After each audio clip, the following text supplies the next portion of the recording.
Hello! So, for this video, you will see me working on one of my Mardi Gras Indians, and throughout this video, you will see little fun facts about the history and the culture. So, please keep watching until the end, and hopefully you will learn some new things, especially since the Super Bowl is being held in New Orleans, and it is so awesome that Queen Tahj, a Mardi Gras Indian herself, was able to work on the logo and the theme art for the Super Bowl. Like, it's pretty cool. So this video is just like a little cool history lesson, or whatever you want to call it. I'm from New Orleans, so whenever I get a chance to talk about New Orleans, I do. And yeah, so just keep watching and watch me work on this artwork. It actually took me quite a while to do.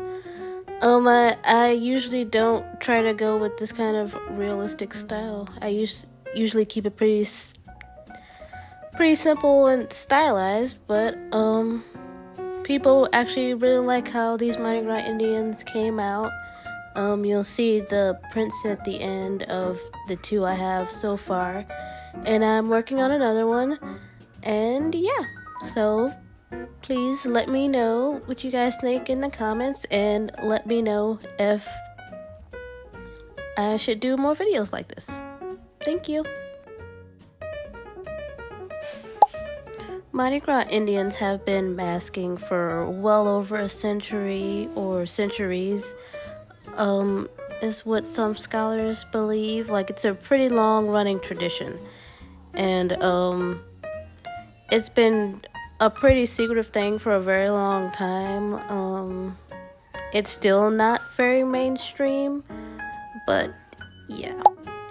Mardi Gras Indians named themselves after the natives to pay homage for helping them escape slavery and allowing some of them to assimilate into their tribes and such. A lot of scholars believe like a lot of Mardi Gras Indians were either have strong ties to natives, like black natives and things like that.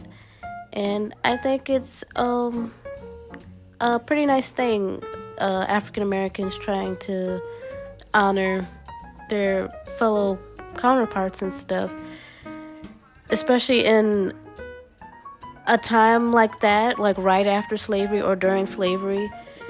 But yeah, I thought that was pretty neat, because it's pretty controversial still. People feel like it's cultural appropriation and things like that, but it has ties in trying to honor natives. From what I understand, creating their costumes takes a lot of time, a lot of effort, because they hand sew the beads, they do the rhinestones and the feathers and all that stuff. Like, it takes them like a year to work on their Mardi Gras suits, and I think that's pretty cool. Like, that's a lot of intricate work.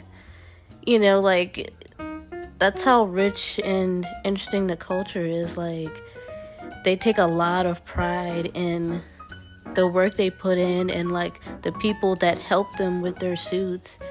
Like, it's usually very close friends and family that get to see the process of the making of the suits.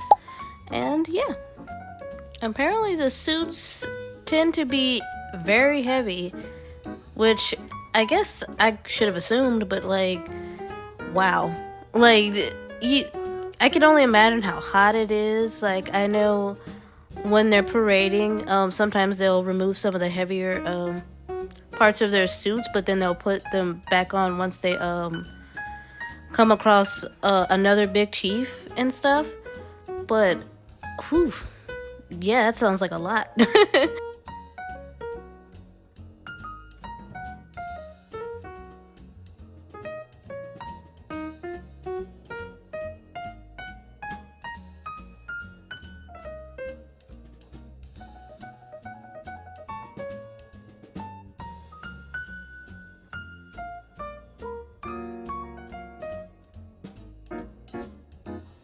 Another interesting fact, there are downtown Indians and there are uptown Indians. So their suits are different. For instance, the downtown Indians use sequins and feathers apparently, and the uptown ones use beads, rhinestones, and feathers. And I think that's pretty cool, because I had no idea that they had different Indians like that. I mean, I know that obviously they have different tribes because of different neighborhoods, different wards, but I didn't know they were separated from downtown and uptown.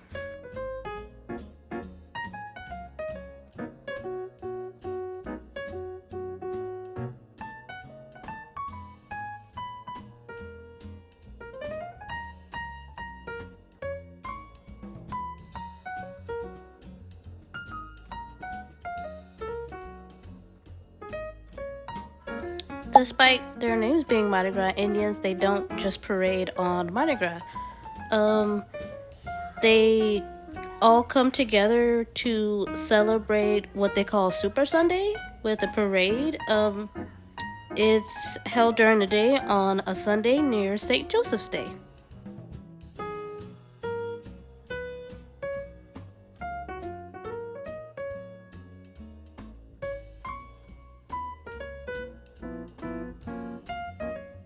It was really so tedious doing all those little dots for the rhinestones. I mean, I'm pretty sure there's a easier way to do it, but I don't know, just taking my time with it. It was kind of nice, but I'd probably do it a little different with the next Mardi Gras Indian, just so my hands will hurt as less. Yeah, and speaking of my hands hurting, just thinking about the fact that the beadwork is all done by hand. I mean, it's absolutely fantastic. That's really genuine, intricate, handcrafted awesomeness. So, that's pretty cool. But that's also why it takes so very long to prepare these suits, these costumes, and yeah, I just think it's amazing, really.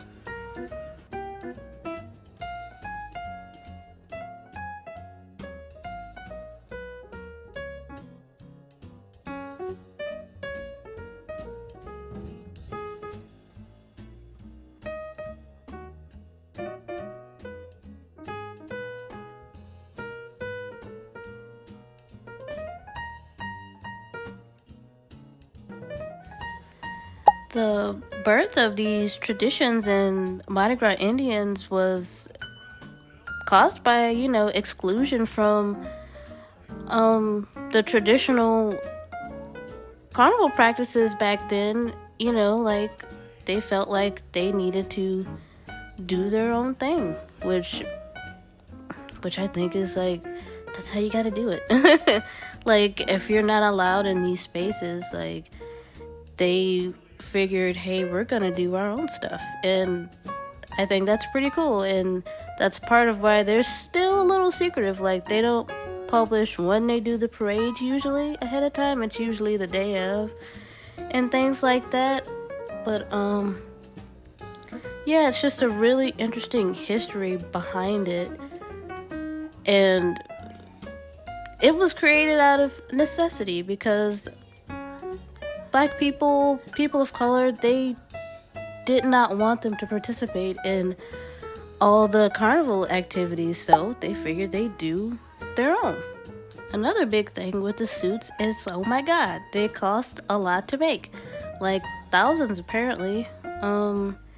Which makes sense. You have to buy so many beads or rhinestones, all these feathers, and if the suits get up to 100 pounds, I would imagine it takes a lot of money to get it there. And the outcome is just beautiful, though. It seems like it's just worth the time and the money and just all the hard work. And, they're proud at the end of the year when they get to strut their stuff and show off. I think it's pretty tight.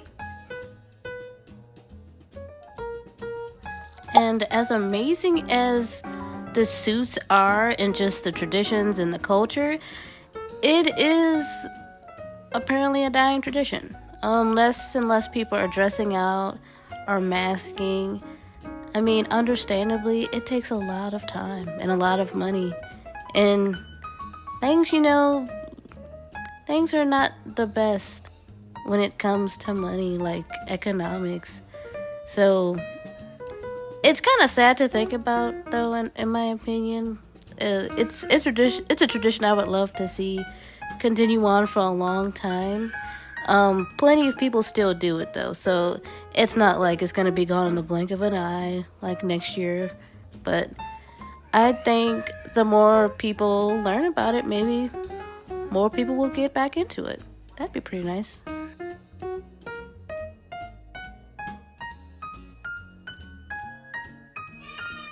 And lastly, I would like to just talk about the awesomeness of Queen Tahj again, and the fact that she is the first Black woman to create the logo and the theme art. I mean, she hand beaded the art for the Super Bowl. Like, that is so amazing. That is so cool. Like, she's putting New Orleans and the culture of masking on the map in such a way that it's awesome to see.